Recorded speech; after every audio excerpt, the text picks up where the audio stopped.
너 그 소식 들었어? 고발뉴스에서 마트를 한대. 어디로 가야 돼? 가긴 어딜까? 인터넷 쇼핑몰이라고. 포털에서 고발마트를 검색해봐. 어마어마하게 많은 제품들이 은하계 최저가로 공급되고 있어. 고발마트 함께 해주시면 정말 감사하겠습니다. 고발마트에서 만나요. 자, 검찰 인사 좀 잠깐만 살펴볼까요? 네. 네. 검찰 인사로도 주말에 굉장히 떠들썩했는데 네. 중앙일보가 일단 공격을 하고 나섰어요. 첫 인사도 윤석열 패싱이다. 식물총장으로 떠나란 뜻이다. 음, 식물총장 치곤 너무 힘이 막강한 거 아닙니까? 동물총장 아니에요? 멧돼지가? 동물 저렇게 100kg 넘는 식물이 있나요? 저렇게? 자, 요게 맞아요. 사실 이제 중앙일보 제대로 본 겁니다. 표현은 좀 다소 거리가 있지만 동아일보 같은 업소는 언론 업소라고 좀 표현을 하는데 네. 아직까지 얘네는 방향 못 잡고 있어. 서울 남부지검장이 됐잖아요. 심재철 네. 검찰국장이 좌천이냐 영전이냐 이러고 있어. 그러니까 음. 중앙일보는 확실히 방향을 잡아서 알거든. 패싱한 거를. 그러니까 절차적으로 최선을 다 해줬어요. 장관은. 기본적으로 법이 그렇게 돼 있는 거야. 이거를 의견 개진하고 사실은 같이 협의해서 뭔가 이렇게 결정할 수 있는 권리는 없는 거거든요. 법상에. 근데 그걸 있다라고 주장을 했고, 추미애 장관 때는 마치 패싱한 것처럼, 윤 차장이 패싱 당한 것처럼 이렇게 언론 프레임이 갔는데, 이번에는 그 프레임을 안 주려고, 네. 그 프레임에 안 빠지려고 사진을 계속 2번이나 찍어준 거야, 이렇게. 야, 법무부 출입기자 풀로 들어와. 풀기자 들어와 해서 사진을 찍힌 거예요, 이렇게. 자, 찍어, 이렇게. 왜? 패싱 안에 2번이나 만났다고 하려고. 근데 법상 그렇게 돼 있는데, 네. 여전히 중앙일보는 패싱이라고 본 건데, 동아일보에서는 놀란 거지. 워낙 추미애의 라인업을 오히려 더 고강도로 활용도를 높인 거예요. 제가 봤을 때는. 제가, 뭐 자랑은 아닙니다만, 검찰 출입기자 출신 아니겠습니까? 이 남부지검을 보냈다고 해서 좌천이라고 기사 쓰는 기레기들이 있던데, 진짜 모르는 얘기들이에요. 애들. 남부지검이 사실 서울중앙지검 그 다음에 해당되는 중요성을 가지고 있는. 그러니까 기본적으로 여의도를 관할하는 검찰청이 남부지검이거든요. 응? 여의도를 관할하고 또 그렇기 때문에 선거사범도 거기서 다 관할하고 공안사범 그리고 제일 중요한 게 뭔지 아십니까? 언론이 다 본사가 여의도에 있잖아요. 그래서 언론 관련 소송이나 가처분이 다 남부지검으로 갑니다. 에? 진짜 중요한 현안을 맡아달라고 하는 박 장관의 힘이 실려 있는 거예요. 응? 근데 원래는 이제 검찰국장 하다가 보통 부산 고검장이나 이렇게 가거든요. 그거는 원래 그게 이제 정코스이긴 한데 고검에 가면 실제로 하는 일이 거의 없어요. 그냥 예우상 그렇게 하고 나서 이제 다른 데 더 좋은데 보내주기 위해서 잠시 쉬시라는 거지. 실제로 박 장관은 너를 완전히 내가 신임하고 있으니까 당신이 남부지검에서 힘있게 검찰권을 제대로 행사하고 수사 중단 없이 해달라. 그 다음에 너희들은 다 공히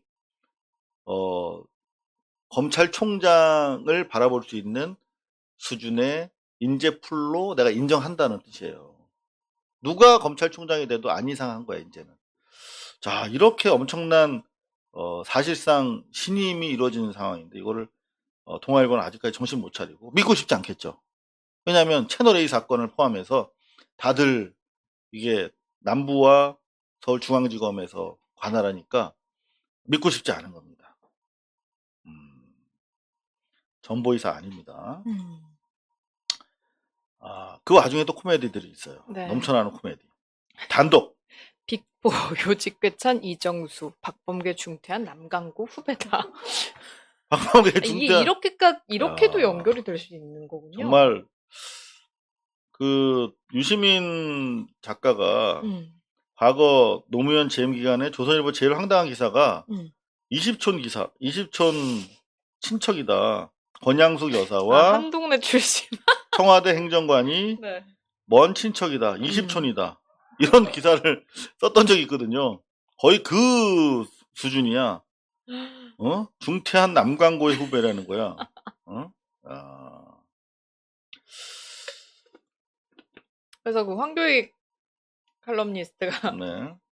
이정수 박범계와 같은 한국인. 그렇지.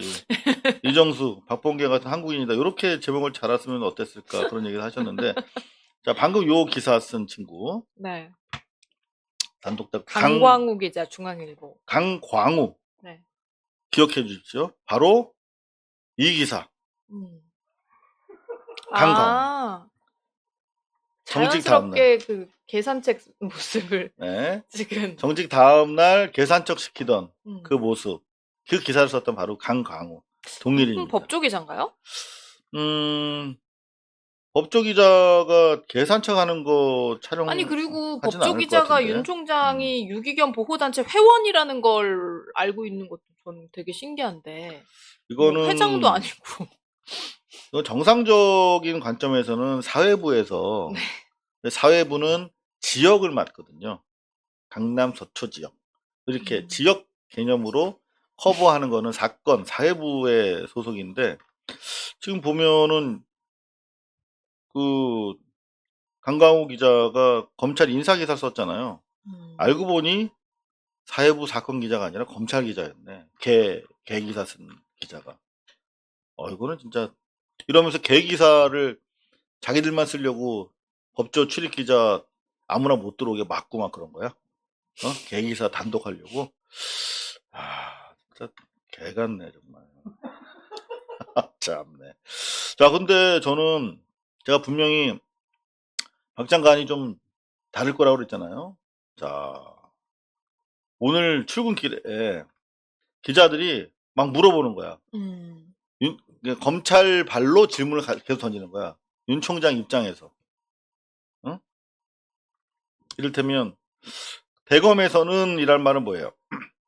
윤 총장은 윤 이러죠. 총장 입장인 거죠. 윤 총장 입장에서 기자들이 대신 물어봐 주는 거 아니야. 그러니까 윤 총장 똘마니들이 몰려와서 법무장관한테 자꾸 질문하니까 네.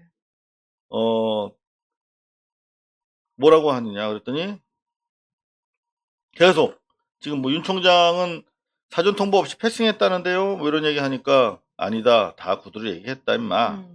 또 윤 총장과 만났는데 이번 인사에서 윤 총장 의견이 어느 정도 반영됐어요? 이건 윤 총장의 질문이잖아 자꾸. 그러니까 야 니네 윤 총장 시각에서만 그렇게 물어보지 말고 내 입장에서도 물어봐줘. 그러니까 아니 어떻게 검찰총장이 법무부 장관보다 위라고 이분들은 생각을 하나 봐요 기자들은. 그러니까 위라고 생각하는 것도 있지만 자기들이 윤 총장의 똘마니가 아니잖아. 윤 총장의 대변인 쫄병이 아니잖아. 윤 총장이 이렇게 얘기하던데 맞아요? 이렇게 하는 거는 기본적으로 기자가 해서는 안 되는 일이죠.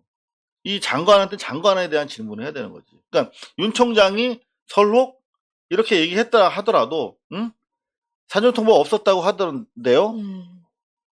이렇게 물어보면 안 되지. 최소한 사전 통보를 안 하셨습니까? 라고 물어봐야지. 사전 통보 안 하셨어요? 대검에서 이렇게 얘기하던데 이거는 정말 쪽팔린 겁니다. 기자가. 자체적으로 자신 있으면 자기가 그럼 이번에는 대검에 아예 통보를 안 하셨나요? 아니 했는데 이렇게 묻는 게 정상이고 그래야 답이 나오는 거죠. 대검에서 그러던데요. 이러니까 야 바보들아. 총장 시각에서 묻지 말고 니네 질문을 해 임마 라고 돌직구를 날렸네요. 네. 그러니까 너네 총장 대변인이니? 라고 얘기하고 싶은 마음. 그러니까 이게 어떻게 보면은 사장이 인사 발령하는데 뭔가 그 부하 직원 얘기 안 들었다고 왜 안 들었냐고 부하 직원이 왜 안 들었냐고 막 이렇게 따지고 있는 것 같아가지고 좀 되게 한심한 거죠. 네. 그거를 실제로 인사권자, 임명권자한테 가서 아랫사람한테 들은 얘기 가지고 누가 뭐라고 하던데 이거 맞아요? 그 누가 뭐라고 하던데라는 걸 밝히는 순간 자기가 정말 찌질해지는 거거든요. 만약에 데이트하는데, 응? 우리 엄마가 그러는데, 저 제일 싫어요. 우리 엄마가 그러는데, 여자가 이렇게 많이 먹으면, 안 좋다는데, 자꾸 이거 누가 뭐라고 하는데, 이거 누구에 따라서 움직인다는 뜻이잖아요, 그럼 마마 보이잖아. 하물며 결혼도 어려워, 그러면. 근데, 이 기자라는 애들이, 총장이 그러던데요. 이거는 진짜, 한심하니까, 어이가 박범계 없죠. 네. 장관, 준엄하게. 에이, 나한테 물어볼 질문은 나한테 해. 이렇게 한 거예요. 아, 정말, 저 순간 저는 그냥 마이크 놓고 도망옵니다. 쪽팔려서. 한심하죠. 네. 검찰 개혁은, 기본적으로 민주당 방향이 정해져 있어요. 그죠? 네. 이 모든 게 조국 장관, 추미애 장관 두 분의 헌신과 국민적 감시에 힘입어서 이렇게 잘 돼가고 있다고 보는데, 지금 사법개혁이 문제예요. 일단 탄핵은 한번 하긴 했는데, 거기에 만족하거나 그쳐서는 안 됩니다. 그죠? 그게 이제 시발이 되네, 시발. 예? 지금 뭐 엉터리 판결들이 계속 나오고 있어요. 이런 것도 있어요. 75억을 횡령하고 배임한 홍문정. 1심에서 징역 징역 4년을 4년. 때렸는데 네. 그냥 보내줬대. 법정 구속 안 하고. 4년도 사실은 상당히 낮은 형량인데 그냥 집에 보내줬다는 것도 너무나 골 때린 상황입니다. 75억 횡령 배임이 그 동양대 표창장이랑 같은 건가요? 그러니까 말이죠. 동양대 표창장 관련해서 그 4년이 이 75억짜리 횡령 배임이랑 같다는 말입니까? 그리고 법정 구속도 안 해. 이게 이런 놈의 이 법원 판결, 그러니까 로또라고 부르는 거죠. 이제 2심 가면은 집행유예 코스로 접어들겠죠. 그죠? 그런가 하면은 이만희에 이어서 대구 신천지 관련자들 모두 지금 방해 혐의 무죄 나온 거 여러분들 이미 아시죠? 예? 이러면은 이 관계 당국이 강제력을 가지고 명단 요구할 수가 없는 거예요, 이제는. 응?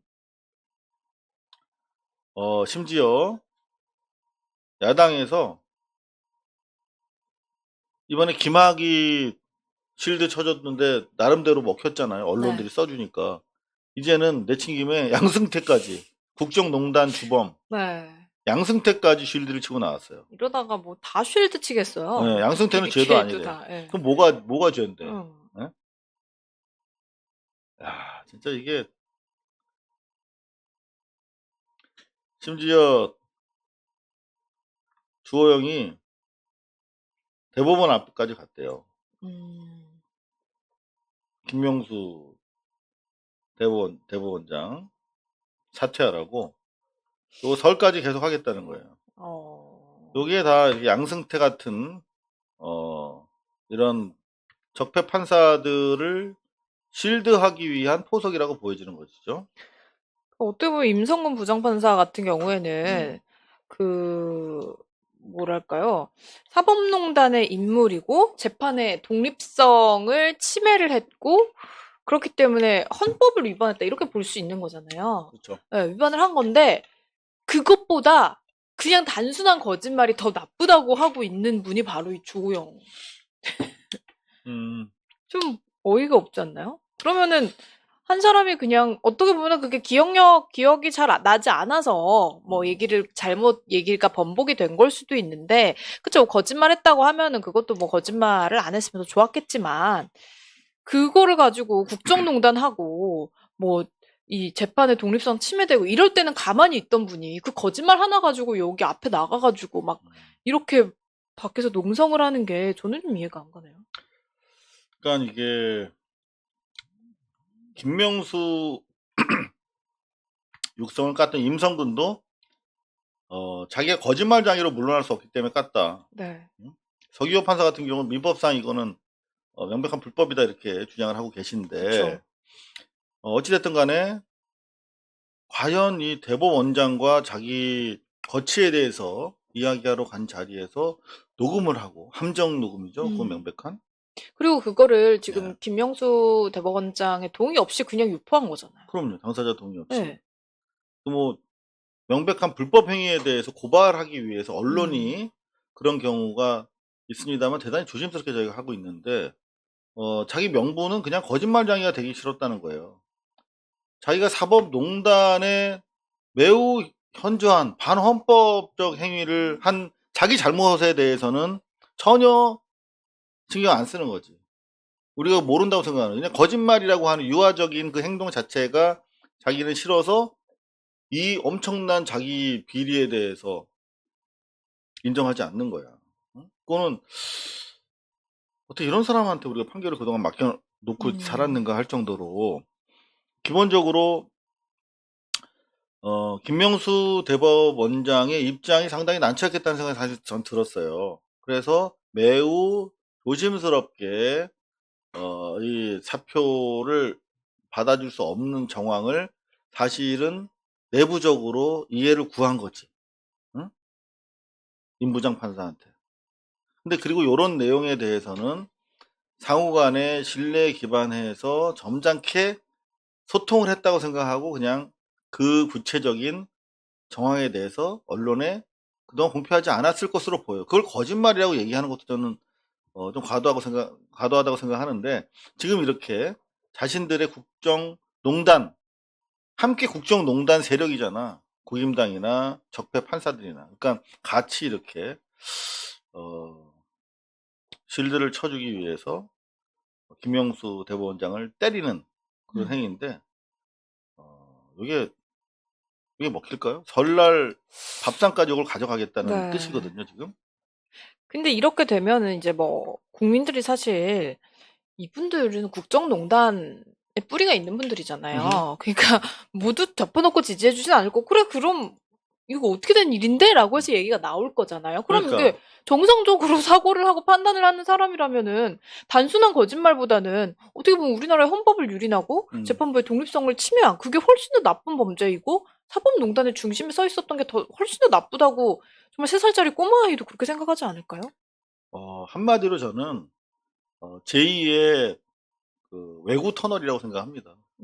저 이제 대구 쪽에서 자기 지역구 관리 차원에서 우리는 적폐 판사들 보호하고 있다 내가 네. 이렇게 쇼잉하는 것으로 보이는데 국임당 원내 대표잖아 자기 입장은 절대 국임당 입장에선 도움될 것 같지 않은 그런 짓거리를 하고 있습니다. 고발뉴스는 여러분의 자발적 후원에 힘입어 운영되는 대한매체입니다.